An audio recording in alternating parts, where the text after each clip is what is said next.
Hello everyone, making this quick video. We're doing a little bit of more reading today and listening to Bear Independent, which you should be listening to. And I wanted this to go, well, it coincides with the video I posted yesterday because we are in Romans around chapters 3, 4, 5-ish. And they can be quite confusing, and those are the ones, part of the ones that the church loves to use to proclaim that Paul, whose name is Shaul, his name wasn't Paul, that Paul, where Paul says we don't have to do the Torah anymore. And it is very confusing writing. So what I'd like, as I explained yesterday, Paul was talking about certain situation to certain people. Remember, he's writing to Romans. He's writing to the Yehudim in Rome and the Gentiles. Now remember, the Yehudim believed that things like because they were circumcised, they're in. They don't have to do anything else. It's all we're in. We're circumcised. And remember in Acts before, there was a big meeting with everybody talking about what should we make these Gentiles do? Should we have them do the Torah, which we can't do? No, let's just have them do the 4 or 5 things. Don't strangle, don't mess around with blood, etc., etc. That's a continuation. Paul is talking to the Romans about this. It's not, you don't have to do the Torah. That is taken out of context. Now, when you read it, if you watch my video from last night, it is very confusing. But what I'd like to point out is, what is it, 2 Peter 3, 14 through 18, I think. I wrote it down earlier. And I'm paraphrasing, but basically Peter points out that Paul, Shaul, is extremely hard to understand sometimes, which is true. And you'd better be careful because the unbalanced and unlearned will use it to twist his message. And be careful you don't get led astray by the lawless. And that's exactly what the modern churches, at least I've been to, will do. They'll use Paul and they'll twist it to say, oh, we don't have to do the law anymore, you see. And all the unsuspecting and untaught people in the crowd will just eat it up because they don't read for themselves.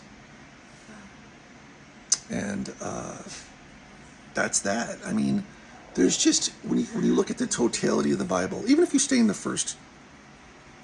New Testament, which people are like, well, the New Testament says, it does not say there's no law. When you read it in totality and you understand in context when the stuff being written is about a specific group or a specific instance of something versus just a general message that is going out to everybody, that's how you make sense of Paul. Again, Peter said, and Paul is very confusing. Remember, he was a Pharisee.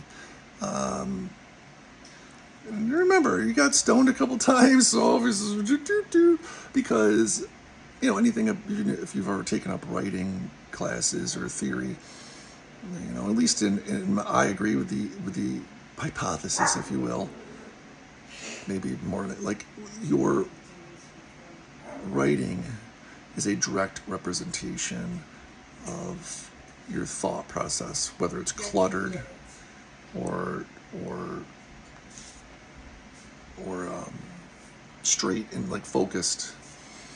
And Paul had a lot going on, and he was a Pharisee. And part of me thinks he just had that little bit of arrogant Pharisee still in him too, which is why some of his introductions are just like me and the Jesus, me, But again, read Peter, that what I just said.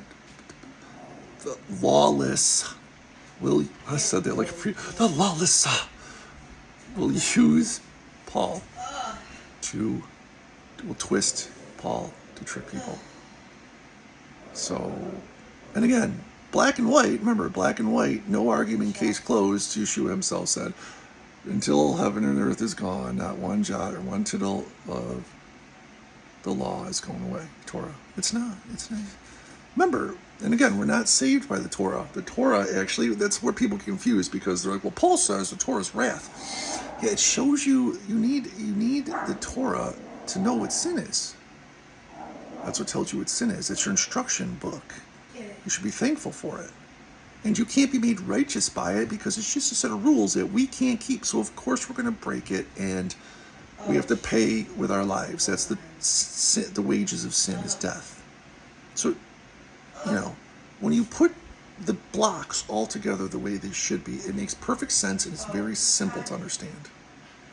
When you let churchianity and the twisters and the lawless ones try to weave their way with cherry-picked verses, then it's like, well, it's confusing, but this is the way, brother. That's when you run into problems. So, peace out, you.